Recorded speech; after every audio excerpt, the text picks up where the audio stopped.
Welcome, friends. This video is going to be about a question we get asked all the time. What's the difference between your lines of irons? Well, first of all, as far as shafting goes, there is no difference. They're all shafted exactly the same, use the same grip, same balance procedure. You can watch the Shaft Flex video on our website, get a full understanding of exactly what it is we do. So the only difference between the different lines of irons are the club heads themselves. And actually, there's not a whole lot of difference between them.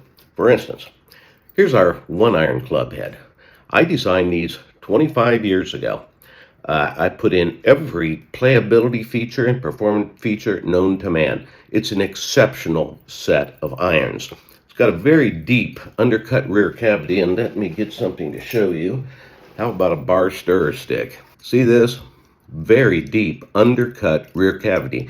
Now what that does, it lowers the center of the gravity of the club head tremendously, plus it moves it rearward, which results in when you touch the ball, it's in the air and it's gone and it carries forever. You're not going to hit any line drives with these clubs. As a matter of fact, you hit your 3-iron, you'll have the trajectory you normally associate with a 5 or 6 iron.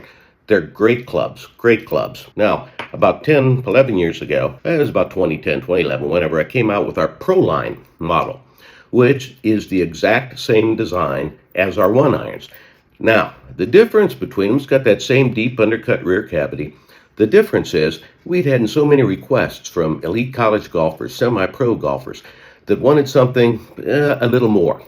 They wanted a lighter club head weight, so we did that. They also wanted stronger loft angles, because at the time, you still had that problem with iron numbers and the different brands changing their lofts to give you the impression you're hitting their irons further and all this. We'll go into that in a second. Also on these, we did a little more precise face and sole grinding, just to make them a little better. It's an excellent, excellent set of irons. With our Blackstones. The Blackstones, I came out with it was in 2017. Exact same club head design, the deep undercut rear cavity. That's very, very important. Now, what I did here, I put a black PVD finish on it with bright white scoring lines, and the reason for that is simple. If you've got a brushed steel face or a chrome face, what's true? You might miss a line at address. Now on the 1-irons and the Proline, I did put a double white line on the bottom, which makes that a lot easier, but even still, you can misalign it, and if you misalign that club head by, say, a ½ degree, 1 degree, either way, you can miss the pin by 15 feet. That was the idea behind the Blackstones, plus the fact they just look so cool. Now the only difference in the shafting, between all our different lines, like I say, it's the same shaft. In the Blackstones, we have a black chrome plated shaft, steel shaft. And there's a simple reason for that. It looks so damn cool. But it's the same shaft. Excellent set of clubs. Our standard 1-irons, the club head weight is 273 grams. I lowered it, like I said, on the Prolines and the Blackstones to 265 grams. Get a little extra swing speed that way. No problem. The Blackstones, I went back to our original loft angles, the same as the 1-irons. But instead of the iron number written on it, I wrote the loft angle number. I'll tell you why. Number one, you've never hit a 7-iron in your life. You've never hit a 9-iron in your life. You've hit particular loft angles, period. Now, there's no correlation between an iron number and what that loft angle is anymore. There used to be, like I say, go back and watch that loft angle video and it'll explain that. But in today's world, every different brand has different loft angles. So it just doesn't make sense. You can't equate distance to an iron number. You have to compare it to the actual loft angle. And actually, it's very easy to get used to this. When you get a set of our Blackstones or Regals that have the loft angles actually written on them, you'll get a set of distance clips. And, these are marked off in 10-yard increments. What you do, you look at your current set of irons on the internet. You look at the specifications. You look at the loft angles, okay? And when you find, say, for instance, they're 35 degree, whatever that iron is, and you hit it 140 yards, fine. Take our loft angle and then clip that 140-yard clip onto the shaft of that club. Now, realistically, after 2 or 3 rounds of golf, you don't need those anymore because you'll start equating distance with a loft angle as opposed to an iron number. It's really simple, and it's much better. About a year ago, I came out with our Regal irons, and this was just a pet project of mine. I wanted something really flashy but could still perform. So the gold plating, again, deep undercut rear cavity. I did move the weight a little more toward the heel, and the reason for that is a lot of amateur golfers will tend to hit the balls to the right. A lot. Not everybody, but a lot of them will. By moving that weight here, the club face closes faster through impact. and it will tend to eliminate all that. Plus, it gives you a decided punch when you hit the ball. You'll feel it.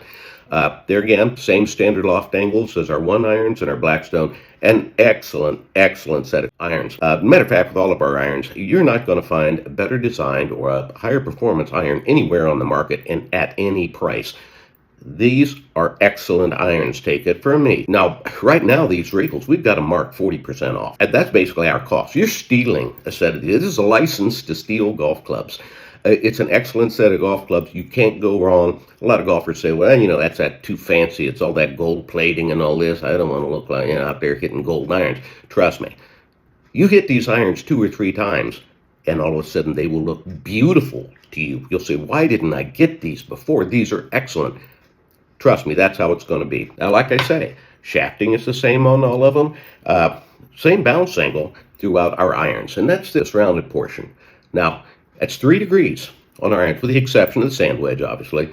But 3-iron all the way down through the lob wedge, with the exception of sand wedge, it's got that 3 degree, which is the optimal bounce angle you want to use when hitting out of a fairway. They're all lie angle is 63.5 degrees, which we determined years ago through our testing. That is the ideal club head lie angle for iron play, period, for anybody. Then what we do, we fit that lie angle to you through club length based upon your wrist floor measurement. And trust me on this, don't second guess our measurement, our fitting formula. That thing has been proven exact over the past 25 years. You're not going to get a better fitting than that. Same grips, 1/8 inch oversized. Why? Well, it's simple. You get more skin to club contact that way. Plus, it's got a cushion to it, so you're not getting any kind of shock. You're not trying to squeeze a grip that is just too thin for you. It's going to fill your hand. It's very, very good grip. You get plenty of control. Well, that's all I've got. I hope you enjoyed this video. If you did, click on that thumbs up like button. It really helps our channel. And subscribe if you haven't already. We will be coming out with a video on our fairway woods and our driver shortly. Plus, we will be coming out with videos at the range with a tracer that you can actually see hitting shots and so on. But trust me on this, you're not going to find a better set of irons anywhere on the market. Thank you for watching. I appreciate it, and you have a nice rest of your day. Bye now.